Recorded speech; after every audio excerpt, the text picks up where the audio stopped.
Hello to you. This is RLM, better known as Key. I received such an outpouring response from my previous videos I did about traumatic issues, traumatic trauma, family drama, that I was encouraged to,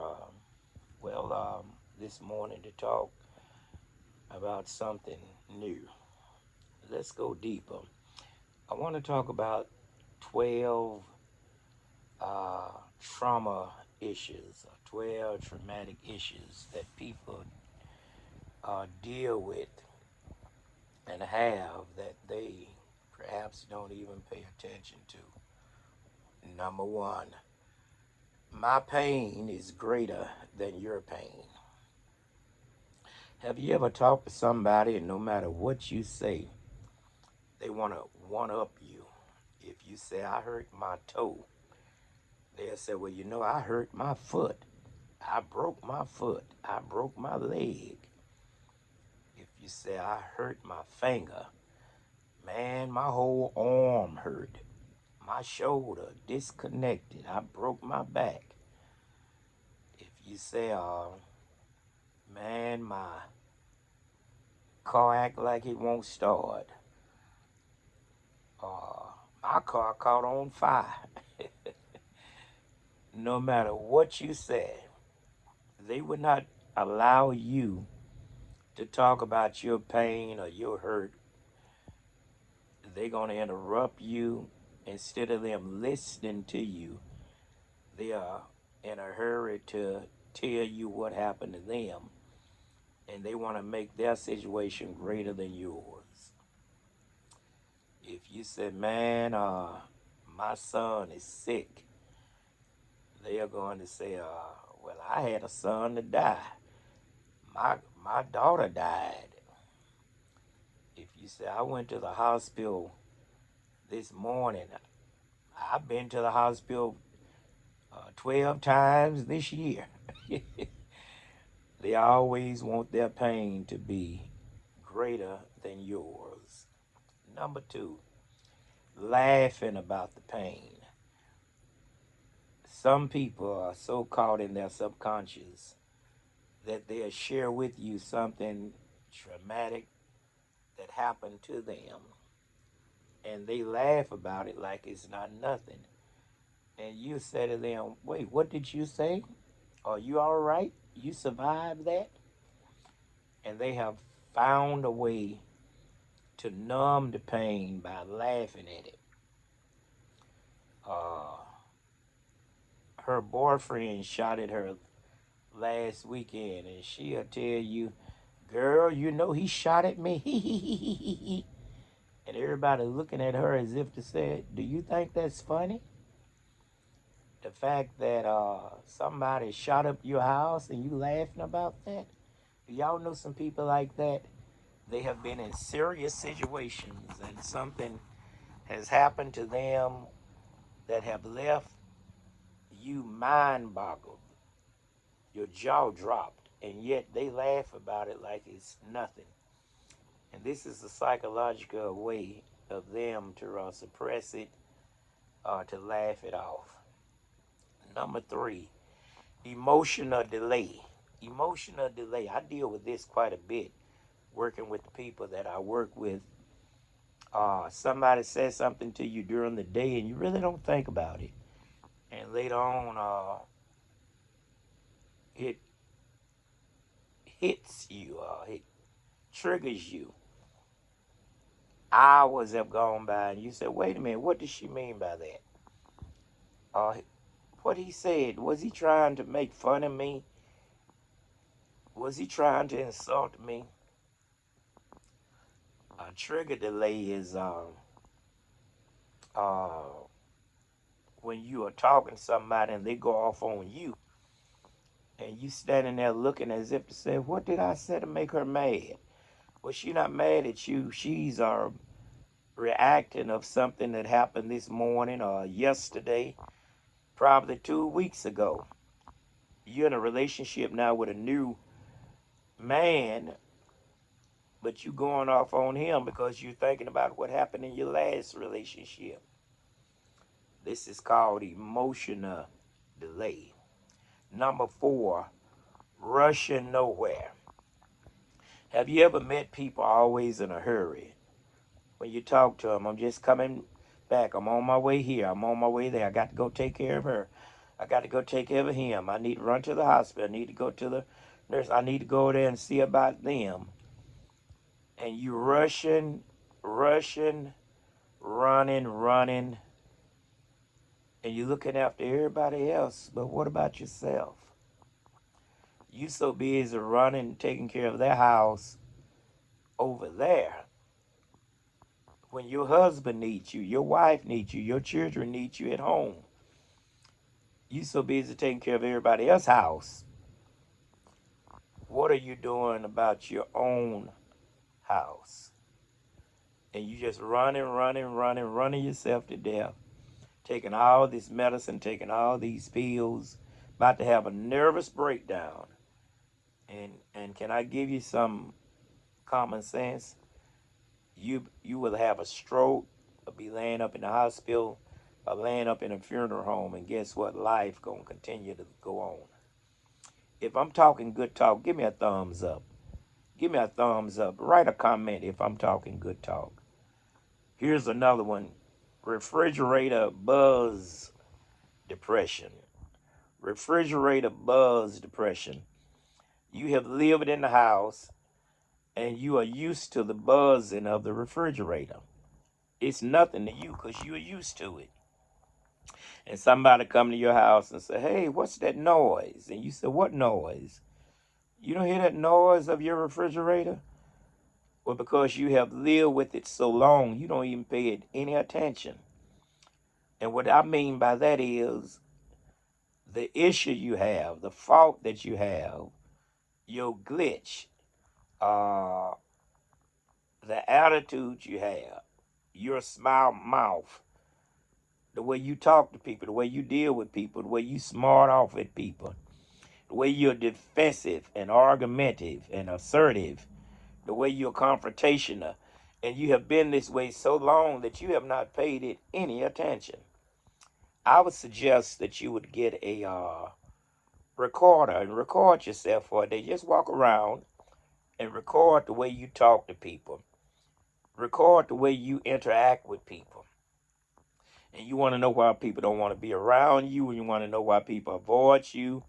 You want to know why people shun you. Because it's common to you. You think it's nothing wrong with you. And you dismiss it by making little comments. Well, I just got to be me. Here's another one. I keep it real. Well, if you can't help me, you need to move around. Old stuff like that. But I need to tell you, keeping it real sometimes will keep you lonely. Keeping it real sometimes will keep you broke. This is the refrigerator buzz depression. People can tell you're depressed. They can tell that you're not the jubilant person you used to be. You never smile, always depressed, always complaining, never have nothing good to say. Every time folk talk to you, it's a sad story. I mean, just mundane, and you think it's normal. The refrigerator buzz depression.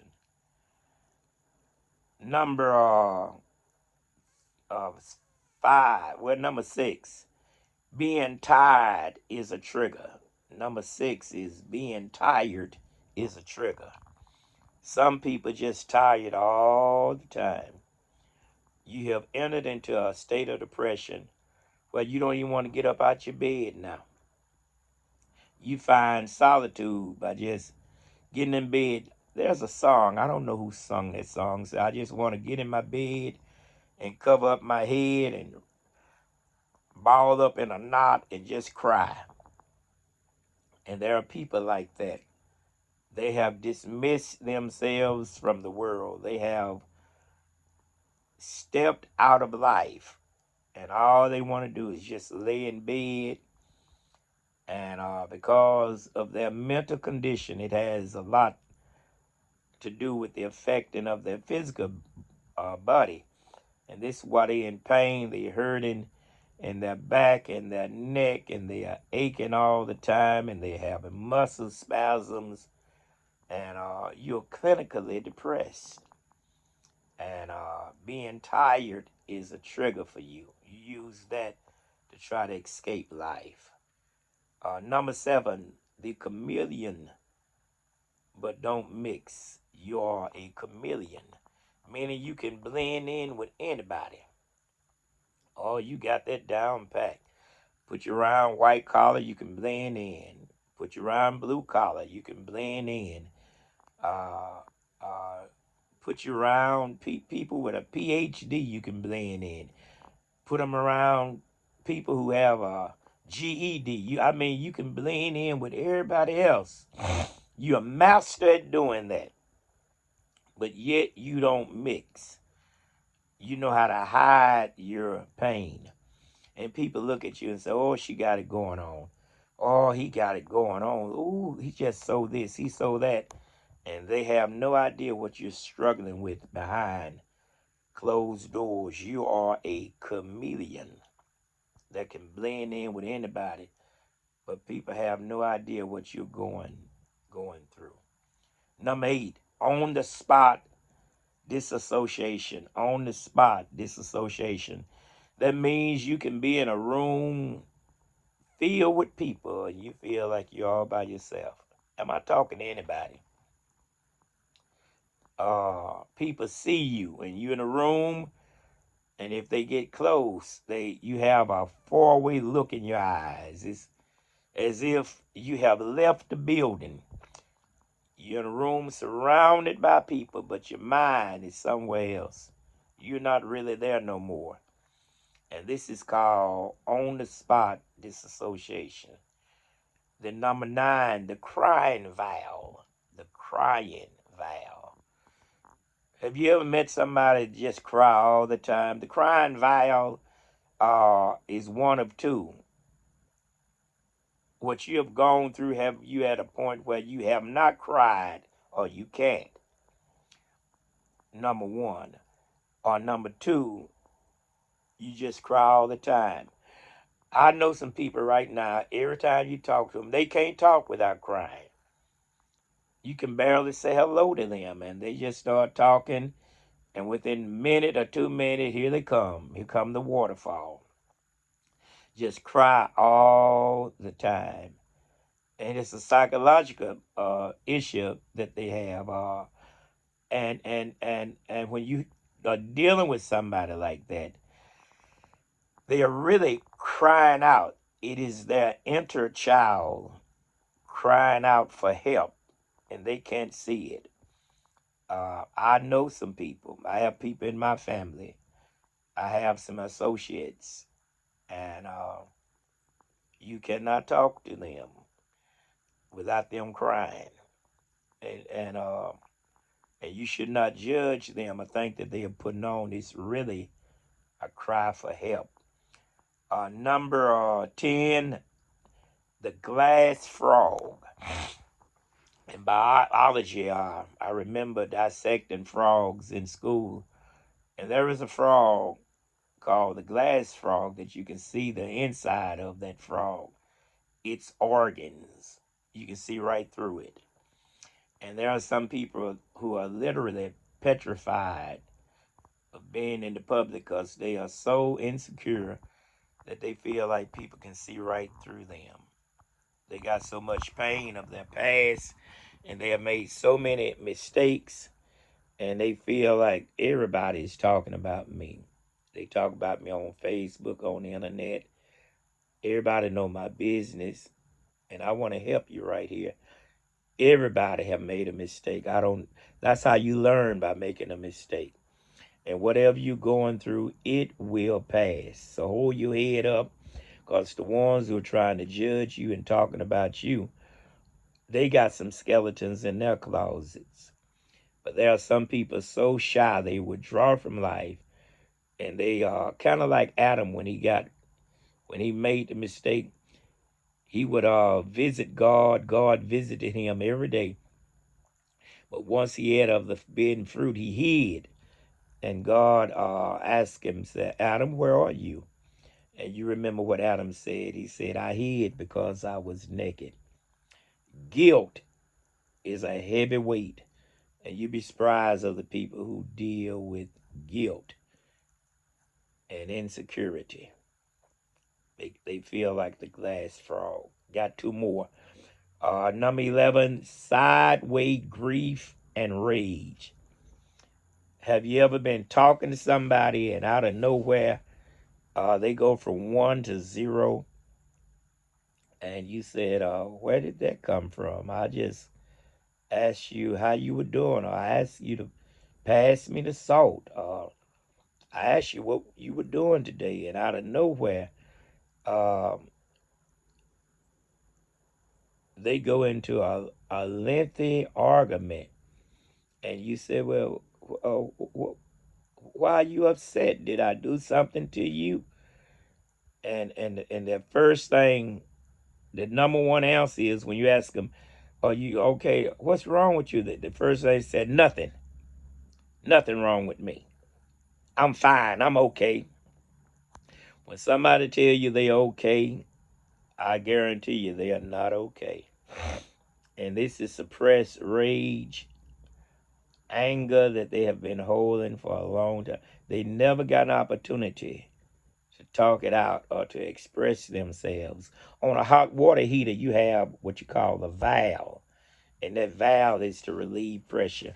And you have a whole lot of people have never ever relieved pressure, and that's why when you catch them on the right day, or should I say the wrong day, will release their grief and rage and anger on an innocent individual. And then the last one, the waiting game. The waiting game. Um, this is the person who said, I'm going to do it. I'm going to get to it. I'm going to do this once she do it. I'm going to apologize once she apologizes. I'm going to act right once they act right. I'm going to do this after they do this. And you keep putting it off. There's a word called procrastination. And this is a person who keep putting it off. You need to, I'm going to do it, but they got to do. And you can't live your life based on what other people do. You have to do what's best for you and make a decision. In 2026, stop putting it off. Step up, swing, get the bat, swing, and go for it. Stop putting off what you know you need to do. If you need to apologize to somebody, go do it. If you need to talk to somebody, go do it. If you need to get out of a relationship, go on, go do it. If you need to make a new start, go ahead and go do it. Stop putting it off because tomorrow is not promised to anyone. I close this out. My favorite term is cognitive rigidity. Cognitive rigidity is when people shut down and won't talk. I hope that someone have heard these 12 issues, mental issues, trauma issues, and I hope you will accept it and do something about it. And there are other people who will hear this and blot it out, won't pay it any attention, and they have a barrier up, they have a wall up, and they call that cognitive rigidity. I hope you're open to make your life better in 2026. This is RLM, better known as Key. I'm a Ph.D. And just want to share this with you. And I want you to have a very, very good day. You take care now. Remember, love yourself.